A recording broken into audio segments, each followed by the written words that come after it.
Assalamualaikum warahmatullahi wabarakatuh. Bismillahirrahmanirrahim. Alhamdulillahirabbil alamin wassalatu wassalamu ala asyrafil anbiya'i wal mursalin sayyidina wa habibina Muhammad wa ala alihi wa sahbihi ajmain.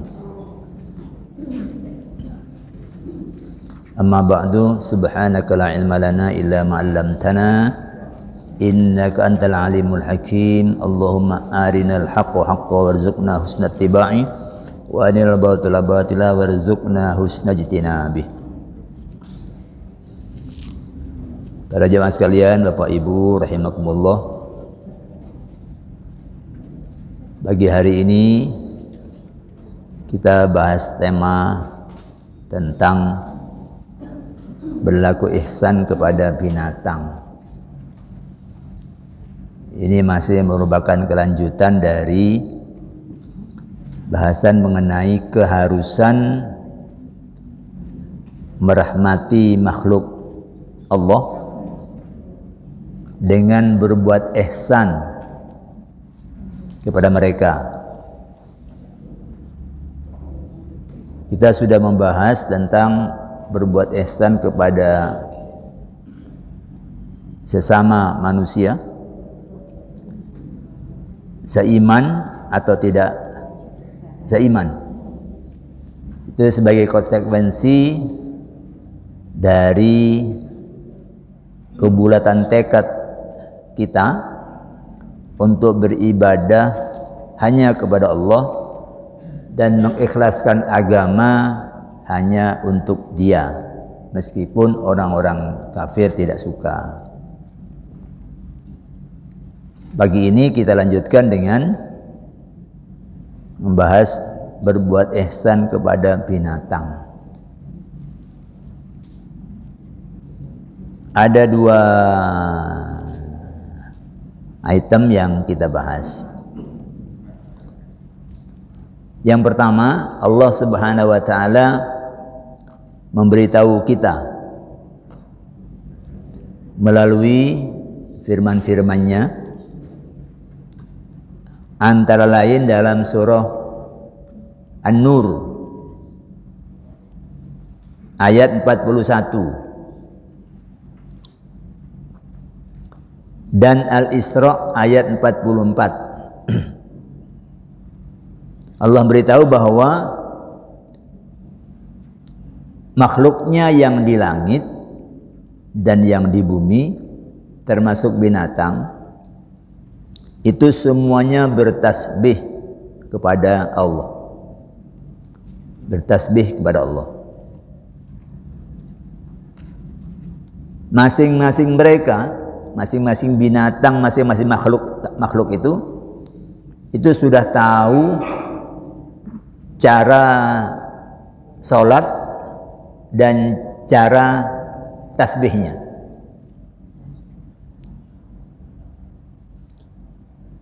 Salat ini bisa dimaknai doa,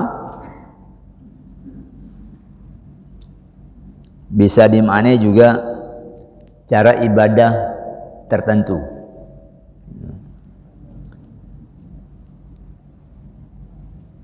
Dan mereka juga tahu bagaimana tasbihnya. Hanya saja kita yang tidak faham tasbih mereka.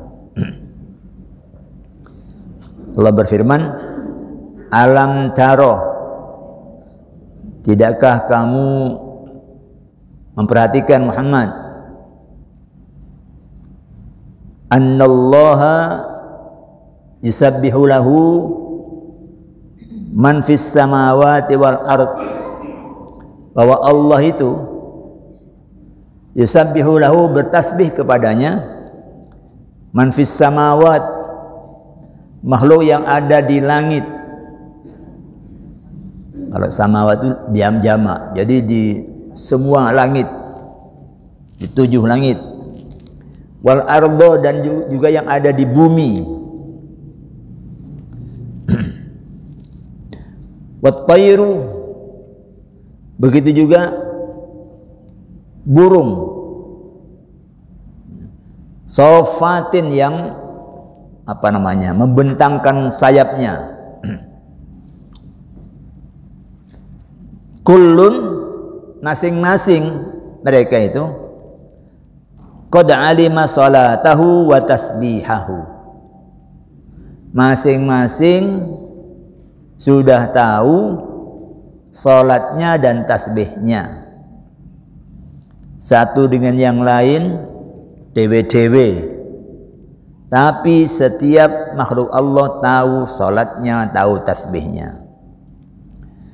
Wallahu alimun bima ya'malun, dan Allah itu maha mengetahui apa yang mereka kerjakan. Nyamuk yang nyokot kita itu Allah tahu.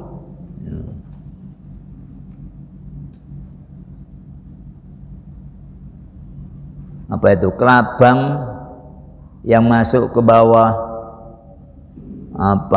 kolong tempat tidur kita, Allah tahu.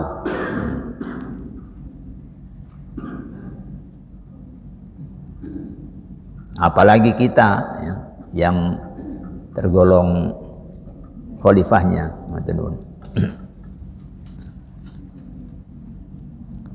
Itu dalam surah An-Nur 41. Di dalam Al-Isra 44, Allah Subhanahu wa taala berfirman, tusabbihu lahu as-samawati as-sab'u wal ard.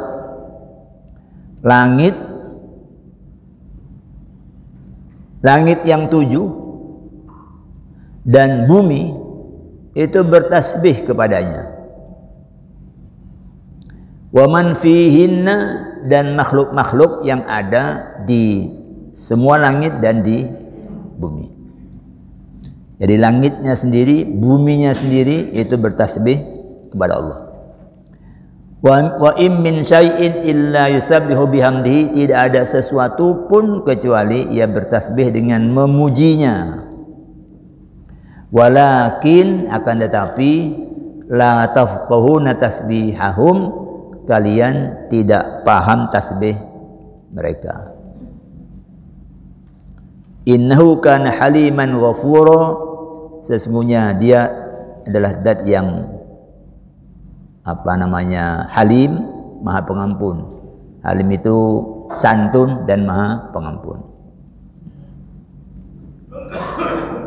Ini Allah beritahu kita.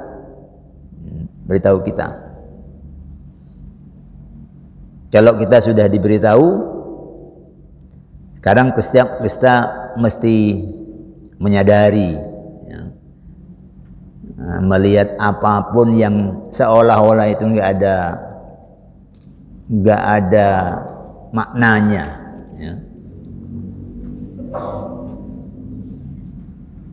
Itu kita mesti sadar bahwa makhluk-makhluk di alam semesta itu yang kita lihat sehari-hari maupun yang tidak kita lihat, itu buat kita adalah tiada lain adalah cermin besar tentang bagaimana seharusnya kita berbuat kepada Allah. Semuanya itu bertasbih memuji Allah.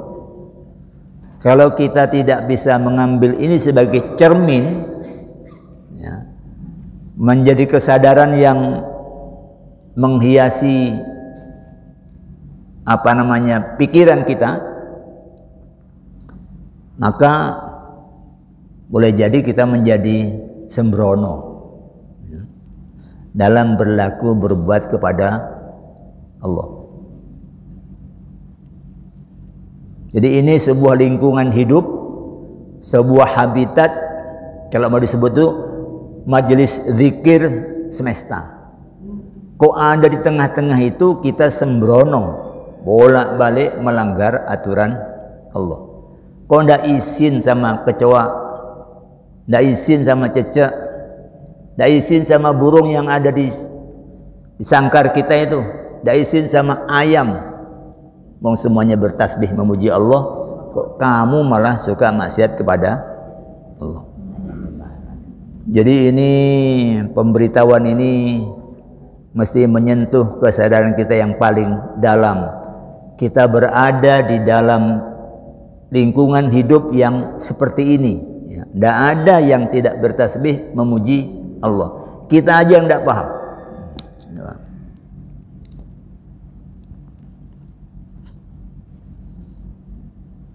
Kemudian kita mesti sadar bagaimana kita seharusnya memandang dan memperlakukan makhluk-makhluk Allah ini. Ketika diberitahu ini ulo ini bertasbih memuji Allah, tikus itu bertasbih memuji Allah, anjing itu bertasbih memuji Allah. Harusnya cara pandang kita ya, diberitahu seperti ini, tidak sembrono sama ini. Ini bukan makhluk yang tidak ada gunanya. Ya. Jadi ma khalaqallahu dzalika illa bil haqq. Semua itu tidak Allah ciptakan kecuali karena tujuan yang benar. Ma khalaqta hadza batila, ya Allah engkau ciptakan ini semua tidak sia-sia. Jadi cara pandang itu mesti dibentuk agar tidak sembrono terhadap makhluk Allah. Sebab makhluk Allah itu Allah yang menciptakan, Allah yang memiliki, Allah yang menyediakan rezekinya, Allah juga yang menetapkan kapasitasnya. Anjing itu bisa apa? Rusa itu bisa apa? Termasuk manfaat dan madaratnya. Itu semua Allah yang tentukan. Hingga tidak ada yang kecil. Semua yang Allah ciptakan itu punya makna besar dalam kesadaran kita. Kalau kita mau tanamkan pemberitaan Allah itu menjadi bagian dari kesadaran kita. Kita diperintah untuk memperlakukan alam ini dengan perintah untuk berbuat ihsan. Kita hidup di bumi, ya. Wa ahsin, berbuat ihsanlah kamu kama ahsanallahu ilaika, sebagaimana Allah telah berbuat ihsan kepadamu. Wala tabghil fasada fil ardi, dan janganlah kamu bikin rusak di muka bumi. Ini arahnya jangan hanya ke arah membikin rusak, tidak sholat, dan kemudian suka bukan itu, bukan hanya itu. Bumi ini jangan dirusak. Ini adalah habitat majelis zikir. Ya. Kamu jangan melakukan sesuatu yang kemudian merusak habitat yang luar biasa ini. Ya. Jadi lingkungan hidup itu sesungguhnya nyambung dengan keimanan kita. Itu bukan hanya program pemerintah itu program langit lingkungan hidup ini. Ya. Wala tabghil fasada fil ardi, kamu jangan bikin rusak di muka bumi. Innallaha la yuhibbul mufsidin, Allah itu tidak suka sama pembuat kerusakan. Ini nomor satu. Yang kedua, prinsip dari berlaku ihsan itu adalah i'ta'u kulli syai'in atau kulli syai'in haqquhu. Ya. Kulladhi haqqin haqqahu, memberikan kepada setiap yang mempunyai haknya. Itu berbuat ihsan. Dia punya hak apa? Dia punya hak untuk saya mengembalikan utang karena dia yang ngutangi. Maka yang ngutang itu sadar dia wajib mengembalikan haknya kepada dia. Bukan ditahan, bukan diundur-undur. Sehingga Nabi menyatakan Matlul ghani dzulmun. Orang yang mampu bayar utang tapi dia tunda-tunda, orang itu zalim. Jadi semua itu sebenarnya diikat oleh kewajiban saya apa terhadap ini, hak dia apa, berikan. Hak dia apa, berikan. Itu ihsan. Hak atasanku apa, lakukan. Hak bawahanku apa, tunaikan. Hak tetanggaku apa, lakukan. Kalau sudah begini, dialah muhsin, dialah orang yang berbuat ihsan. Hak Allah apa, hak anakku apa, hak istriku apa, hak suamiku apa, hak yang jual barang kepadaku apa, hak yang menyewakan rumah kepadaku apa. Lakukan. Itulah orang baik. Kalau sudah ada hak yang dilanggar, itulah orang yang tidak baik. Itu orang yang akhlaknya buruk.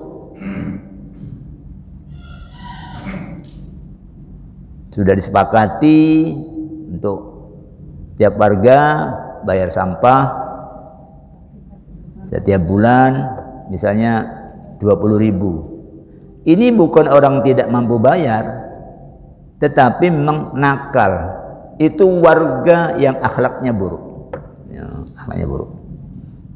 Itu kata Al-Ghazali, at-taqwa husnul khuluq. Takwa itu akhlak yang baik. Wa husnul khuluqi ityanul wajibat. Akhlak yang baik itu adalah menunaikan kewajiban. Ukurannya akhlak yang baik adalah tunaikan kewajiban. Jadi kalau suka menerabas kewajiban, itu akhlaknya tidak baik. Ya. Termasuk pula dalam berlaku ihsan kepada binatang.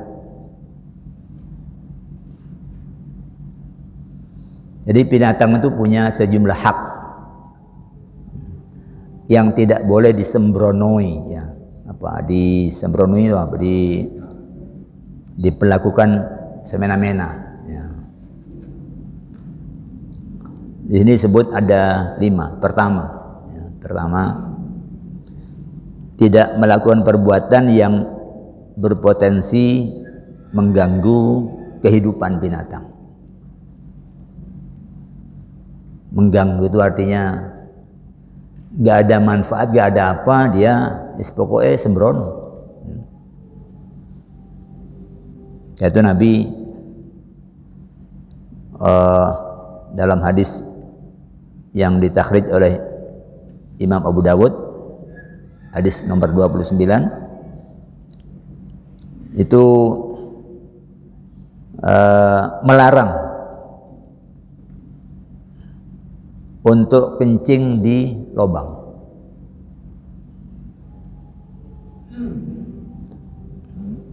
Qatadah ketika ditanya kenapa ya, tapi dia hanya menjawab katanya lubang itu tempatnya jin. Itu abstrak, tapi lubang itu banyak dihuni oleh binatang.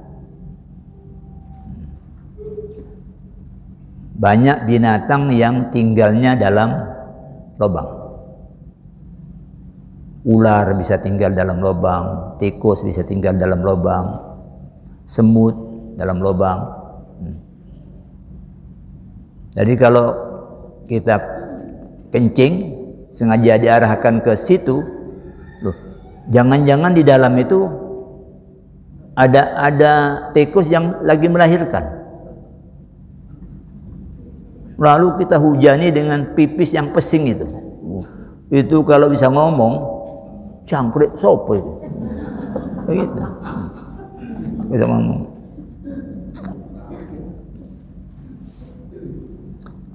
Saya pernah di awal-awal Ramadan yang lalu,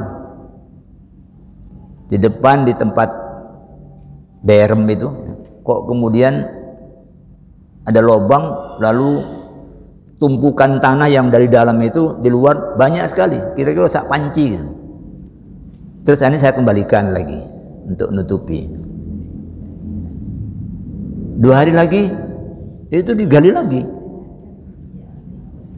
Lalu saya coba lubang ini saya tutup, saya tutup paving. 2 hari kemudian dia gali sebelahnya. Yang paving nggak bisa nembus, gali sebelahnya. Mungkin itu sampai 6 kali. Lalu saya mikir, loh saya tinggal di sini ini 8 kali 14 di atas lagi. Dia cuma gali segini di bawah. Kok saya keberatan makhluk Allah itu tinggal di sini. Akhirnya saya hentikan. Udah sakarepmu. Nah. Lalu pagi-pagi saya dengarkan di dekat lubang itu, ternyata ada bunyi tikus kecil itu. Ki sedang lahiran ini. Itu bapaknya mungkin menyediakan ruangan untuk anak yang baru lahir. Tapi setelah itu ya tidak lama ini sudah pergi. Maknanya mungkin anaknya sudah besar, sudah mulai cari tempat yang lain. Jadi jangan sembrono yang kemudian membawa gangguan pada kehidupan binatang.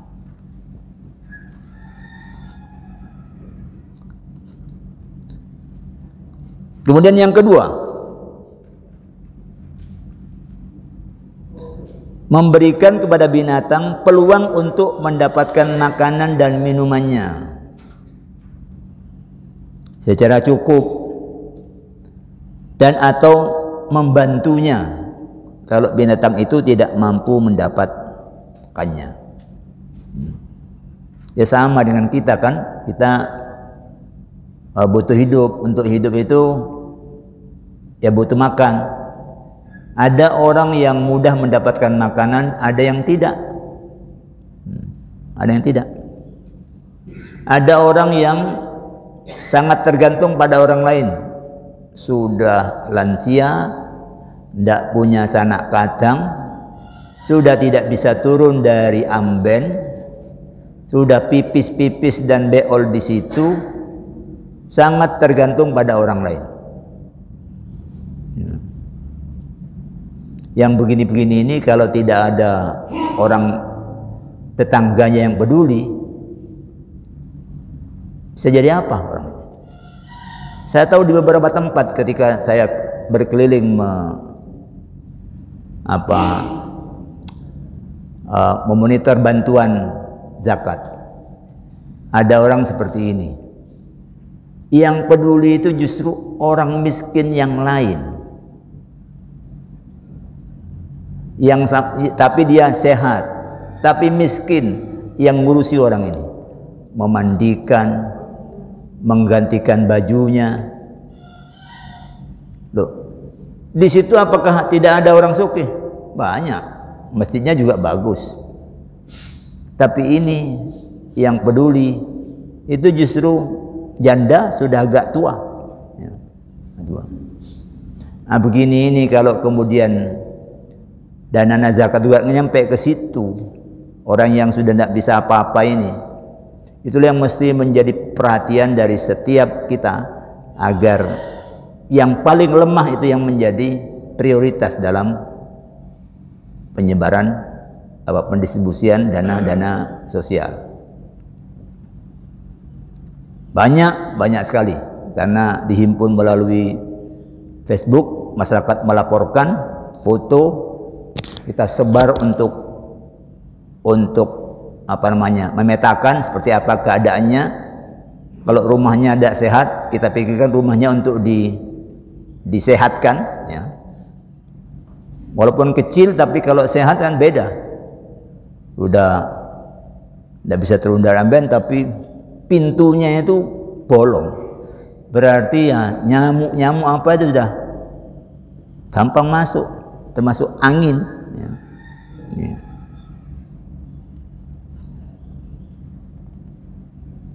Ini kepada binatang Beri peluang dia untuk mendapatkan minumannya. Nabi menyatakan,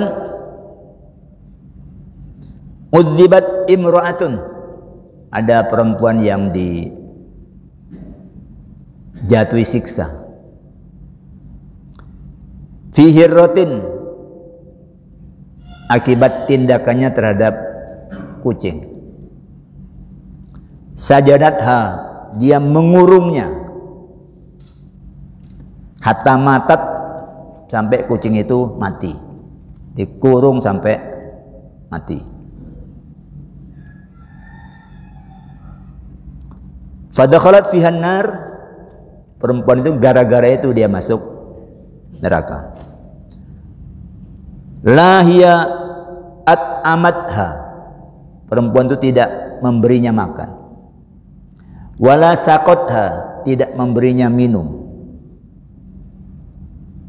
Ithabasatha, ketika dia menahannya dalam kurungan itu. Wala hiya tarokatha, dan dia tidak membiarkannya untuk keluar. Ta'kulu min hasyasil ard, untuk dia makan dari binatang-binatang kecil di muka bumi. Rezekinya sudah disiapkan oleh Allah, tapi perempuan ini mengurungnya sampai mati. Nabi gambarkan wanita ini disiksa masuk neraka. Jadi ini tindakan kelihatannya biasa aja, tapi ingat loh, kucing itu Allah yang ciptakan, kucing itu Allah yang sediakan rezekinya, kucing itu Allah yang menentukan dia bisa apa. Kok kemudian wakil Allah yang menjadi khalifahnya kok sembrono sama ciptaan Allah yang dimana dia dimuliakan oleh Allah. Kita ini kan dalam Quran dinyatakan walaqad karramna bani Adam, kami muliakan anak Adam. Loh, kok dia malah tidak menghargai ciptaan Allah.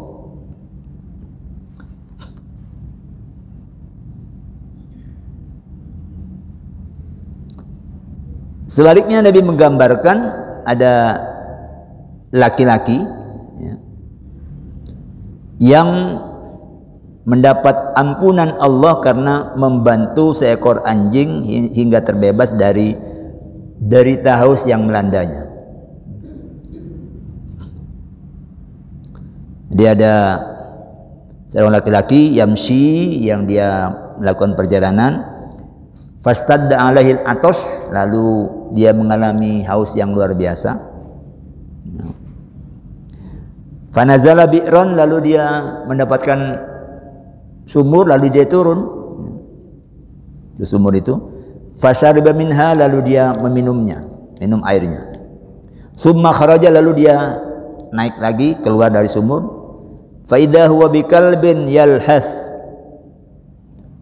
ternyata di atas dia mendapatkan ada anjing yang menjulurkan lidahnya, yakulus taro, yang ngendus-ngendus tanah dan mencoba untuk seperti memakannya itu. Milat atos, karena dia kehausan juga. Faqala, lalu laki-laki itu berkata dalam dirinya, laqad balagha hadza mithlul ladzi balagha bi, anjing ini di tempat ini tentu dia mengalami kehausan sebagaimana aku tadi mengalami kehausan. Famala'a khuffahu, lalu dia turun, dia isi sepatu khufnya itu dengan, sepatu khuf itu sepatu yang seperti kalau sekarang itu seperti boot, dia nutupi mata kaki ya. Jadi dia isi dengan air. Summa amsakahu bifihi, lalu dia tahan dengan mulutnya, digigit. Summa ruqya, lalu dia naik. Fasaqal kalba, lalu dia ngasih minum anjing itu. Fasyakarallahu lahu, Allah matur nuwun pada orang ini. Syakar itu bersyukur. Allah berterima kasih pada laki-laki ini.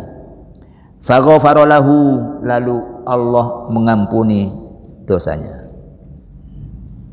Para sahabat bertanya, ya Rasulullah, apakah kita punya untuk kita ada pahala untuk binatang?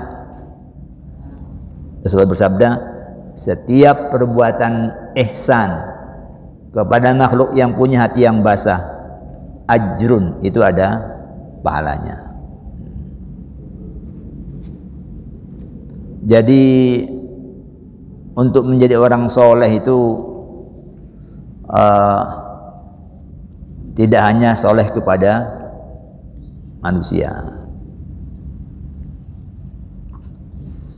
Digambarkan juga dalam hadis Abu Dawud bahwa Nabi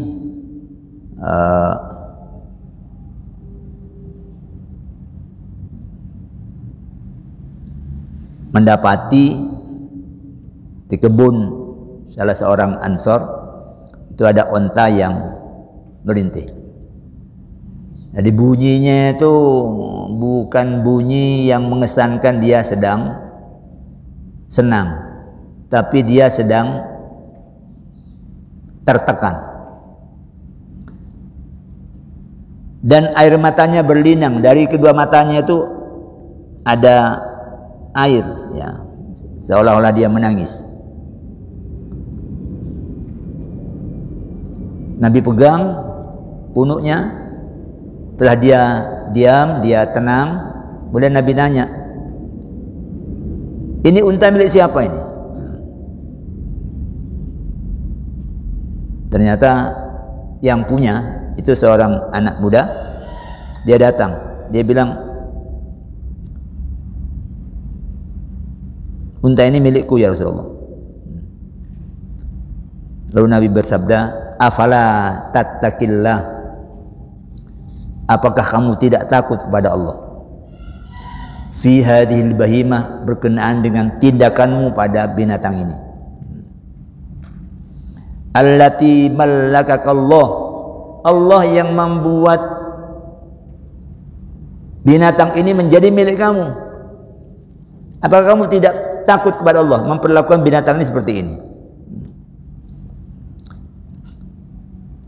Fa innahu syaka ilayya, binatang ini ngadu kepadaku, annaka tuji'uhu wa tut'ibuhu, bahwa kamu membiarkan dia lapar dan membuat dia kelelahan.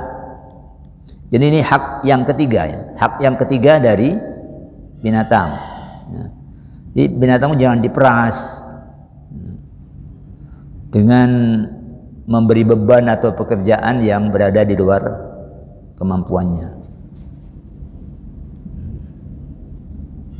Dia orang-orang sesungguhnya sama juga kalau kita punya mobil. Mobil itu kan punya kapasitas. Itu kalau kita berbuat ihsan pada mobil, ya mestinya mobil itu tidak diberikan beban melebihi kemampuannya. Bukan hanya mobilnya yang rusak, jalannya juga jadi rusak.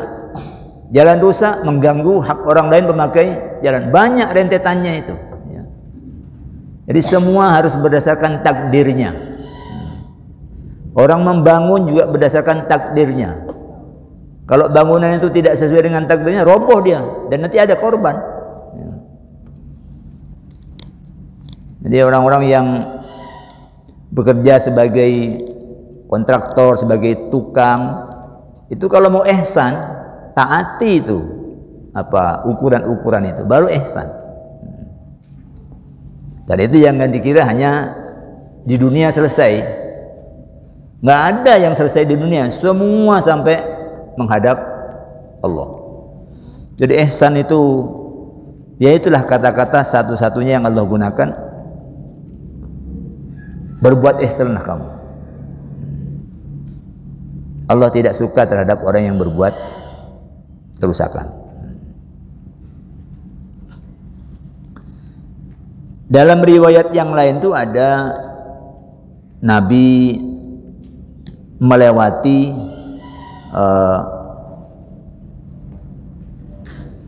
bibairin, melewati seekor unta. Qad lahiko duhruhu bibatnihi. Digambarkan itu punggungnya dengan perutnya itu nempel. Maknanya itu saking kurusnya. Kalau orang itu sampai istilah Jerman Timur itu kepak, ya kepak itu ya gembos, ya sampai perutnya sama tulang belakangnya itu nyambung, nempel. Faqala, Rasulullah bersabda, ittaqullah fi hadhil bahaim al-mu'jamah. Takutlah kalian kepada Allah berkenaan binatang yang tidak bisa ngomong ini. Tidak bisa ngomong dengan kita, tapi dia sendiri bisa ngomong antar sesamanya. Farkabuha, silahkan kamu gunakan dia untuk tunggangan. Wakuluha, silahkan binatang ini kamu makan, tapi solihatan dengan cara yang baik. Tunggangi tetapi tidak dipikirkan makannya. Kemudian dimakan tapi dengan cara sembelihan yang buruk. Nabi juga mengingatkan agar binatang jangan dijadikan mimbar, jangan dijadikan kursi. Nggak perlu ke apa, dia naik lungguh di atasnya itu sambil main HP. Oh, dikira apa kudamu itu enak kamu duduki di situ. Jadi Nabi menekankan ini untuk transportasi. Kudamu jangan dijadikan apa kursi. Kudamu jangan dijadikan kursi. Binatang kamu jangan jadikan kursi. Itu ketiga. Keempat, jangan memukul wajah. Dan ini mirip manusia ini, ya. Mirip dengan manusia. Allah Nabi melarang kita itu untuk mukul muka. Misalnya ngasih hukuman, kan ada hukuman yang bentuknya pukulan. Itu tidak boleh mengenai muka dan tidak boleh membuat cedera. Nah, ini ternyata terhadap hewan Nabi juga melarang untuk memukul muka dan juga tidak memberikan cap, cap dengan besi panas biasanya itu tidak pada wajahnya.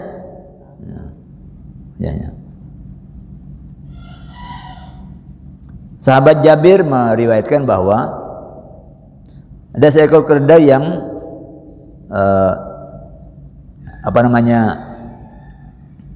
melewati Nabi. Jadi marra alaihi marun qad usima fi wajhihi, yang sudah dicap mukanya itu. Rasul bersabda, la'anallahu alladzi wasamahu. Allah melaknat orang yang telah mencap binatang ini pada mukanya.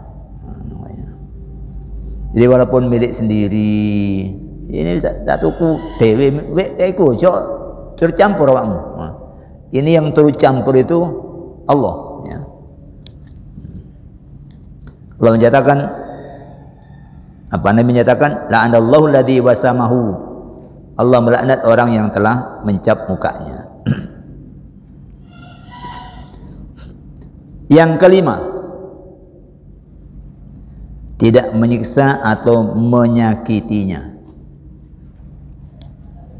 Para sahabat ditegur oleh Nabi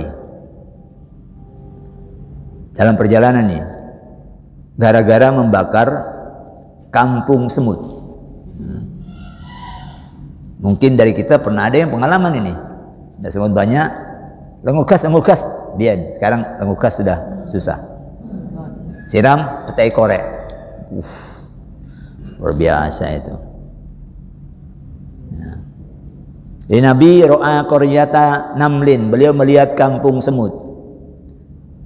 Qad horoknaha, yang sudah kami bakar, kata sahabatnya. Lalu Nabi bertanya, man haraka hadhihi, siapa yang bakar ini? Kulna, nahnu. Kami, kata para sahabat menjawab, kami ya Rasulullah. Rasulullah kemudian bersabda, innahu la yambaghi, itu tidak pantas siapapun ayyu'adziba binnar, untuk menjatuhkan sanksi dengan api,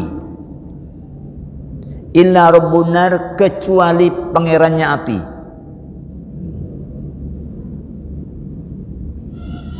Di kita itu kalau sudah marah, itu orang bakar, masjid bakar, gereja bakar, apa bakar, bahkan manusia dibakar. Ada yang nyolong sepeda motor konangan, melihat bahasanya Jerman Timur itu, sudah dihakimi masa, dia sudah tergeletak tidak berdaya. Oh, ada orang yang bawa bensin lalu tuang. Tidak ada yang mencegah, kecuali saya mendengar suara ibu-ibu yang begitu dipetai korek sudah gini, ibu-ibu ada yang teriak, kasihan, kasihan. Tapi sekitarnya itu sudah dingin aja melihat orang yang dia pingsan barangkali karena dihakimi, disiram bensin dan dibakar.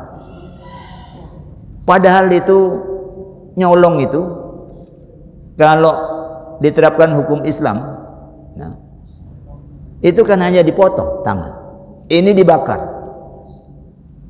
Luar biasa ini. Dari sudut posisi kita sebagai makhluk yang dimuliakan Allah, sebagai apa namanya, khalifah, kemudian membakar sesamanya. Jadi dalam agama Islam ini nyembelih aja, ini yang memang apa namanya, cara yang diarahkan oleh Allah kita untuk mendapatkan manfaat dari apa yang ada ini. Itu kita diperintahkan untuk melakukannya dengan baik dan meminimalkan derita sakit pada binatang. Nabi bersabda, innallaha katabal ihsana ala kulli syai'in. Allah itu mewajibkan perbuatan ihsan atas segala sesuatu. Fa idza qataltum fahsinu al-qitlata. Kalau kamu membunuh, lakukan dengan cara yang ihsan. Ya. Wa idza dabahtum fahsinu dzabha. Kalau kamu menyembelih, lakukan sembelihan itu dengan cara yang ihsan. Wal yuhidd ahadukum syafratahu, hendaklah pisau pedang itu dibikin tajam. Fal yurih dabihatahu, dan usahakan binatang itu rileks. Wah, ini nanti yang akan datang kan ada korban. Ini mesti dicari cara yang paling ihsan di dalam menyembelih itu. Ya. Saya lihat di YouTube itu ada orang Barat, entah di mana itu. Dia merobohkan hewan itu tanpa pakai kekerasan sama sekali. Tapi ketika itu dia kambing. Dia baca zikir subhanallah, subhanallah, subhanallah. Kambing itu yang ininya panjang ditutupkan ditutupkan ke matanya. Ininya telinga yang panjang ditutupkan ke matanya sambil dia berzikir. Lalu dia robohkan. Habis itu dia lepas. Anjing itu tetap kambing itu tetap dia tidak bangun ketika dibacakan terus subhanallah tanpa pakai apa-apa. Itu andai kata dalam keadaan seperti itu dia kemudian seret sekali selesai, itu dia menyembelih dengan membuat binatang ini rileks, ya. Tidak seperti orang yang sedang dipaksa sehingga binatang itu berontak, ya. Jadi begini-begini adalah ajaran yang mesti kita ikhtiarkan untuk dikuatkan, karena negeri kita ini tergolong itu di ada lembaga namanya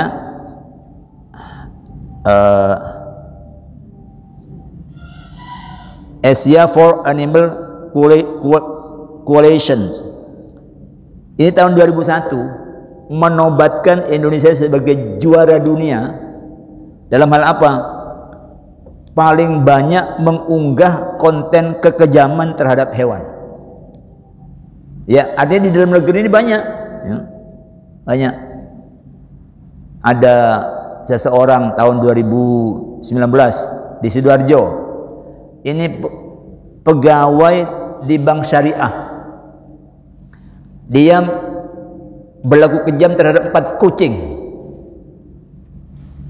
4 kucing itu ditali, kemudian ditalikan ke kendaraannya, lalu kendaraannya itu dan itu di shooting lalu dibikin status dengan bangga. Laporkan polisi sama orang. Wah, ada orang kayak gini. Ya. Di Medan, Sumatera Utara, tahun 2001. Itu ada kucing namanya Tayo. Itu disembelih. Disembelih untuk menyatakan kekerasannya dan dihukum 2,5 tahun. Jadi manusia itu kalau sudah kadung marah, ya, marah itu bisa menghancurkan apa secara dahsyat, lebih dari yang bisa dihancurkan oleh makhluk Allah yang lain. Singa itu kalau mengejar mangsanya, dapat 1 sudah dia makan, habis itu kenyang sudah angop turu. Tapi manusia dalam perang dengan kekuatan ilmu dan teknologi, itu 1 bom bisa membunuh ratusan orang, cukup oleh 1 orang pilot, bahkan kadang dengan pesawat tanpa awak. Luar biasa manusia ini. Kalau ihsan sudah nggak ada. Jadi mari kita yang sudah bertekad mau ibadah kepada Allah dengan mengikhlaskan agama hanya untuk Dia, walaupun orang kafir tidak suka, mari kuatkan komitmen kita untuk berbuat ihsan kepada siapapun. Kalau ada salah-salahnya, yang lain mengingatkan. Ya, namanya kita manusia mesti ada salah-salahnya. Yang lain kan jangan, tapi. Ya. Oke, waktunya sudah habis. Kalau ada pertanyaan setelah selesai aja, ya. Karena waktunya sudah habis. Mari kita tutup dengan hamdalah. Alhamdulillahirabbil alamin. Aqulu qouli hadza wa astaghfirullah li wa lakum. Wassalamualaikum warahmatullahi wabarakatuh. Astaghfirullah rabbal baraya. Astaghfirullah minal khataya. Rabbi zidni ilma